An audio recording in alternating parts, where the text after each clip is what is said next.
Sa kanyang angking alindog, tunay na mapapaibig ka sa klima at natural wonders na hatid ng Cordillera Mountains.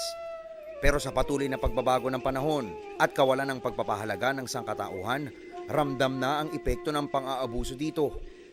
Wala na ang dating halimuyak ng pine trees, kapansin-pansin ang kawalan ng urban planning, at higit sa lahat, mabibilang na lamang ang mga matatayog na punong kumakaway at naghahatid sa atin ng halik ng hamog.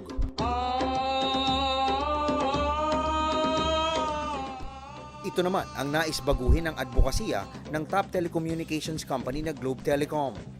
Nasa ika-5 taon na ngayon, ang Cordillera Challenge ay isang armas ng Globe para ilapit ang publiko sa inang kalikasan. Nilahukan ng mahigit 800 siklista mula sa iba't ibang panig ng bansa, hinamon ng Cordillera Challenge ang tibay ng mga partisipante, kabilang narito si Davao City publicist Giovanni Flabiano na parokyano ng Globe Arakan Festival sa Davao.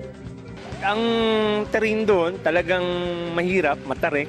Tingin ko parang the first Davaoenyo to do the Cordillera Challenge. Sabi nila mahirap na yung ruta eh. So excited ako na napuntahan at saka explore. Mas mahirap ngayon, sir. Bakit? Masyadong mahaba yung mga ahonan, tsaka yung mga lusong niya masyadong technical. Mula sa Tublay, binagtas ng mga riders ang daan patungo sa uncharted territories ng Benguet upang mas makita nila ang tagong ganda ng probinsya. Very extreme yung mga downhill tsaka technical. Maraming rocky garden na hindi na halos mapadyakan. So push na lang kami dun sa mga ganong track.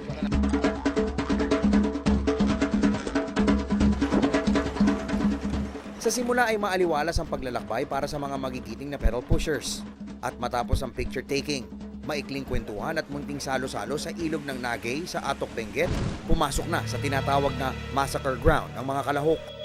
Matatarik, mababato, at pinagsamang makunat at padausdos na daan ang sumalubong sa kanila, kaya't nagsimula ng magtaas ng red alert ang medical team.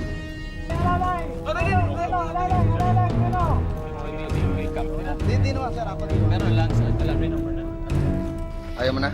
Ayoko na, sir. Bakit? Wala nang preno eh. Bakit wala na preno? Sobrang bilis, tumaba. Kaya, Nasunog? Wala.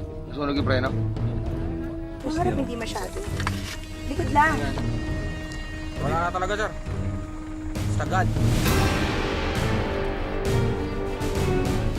Downhill concrete, may wheels slipped sa may moss sa gilid. And then I slammed sa rocks.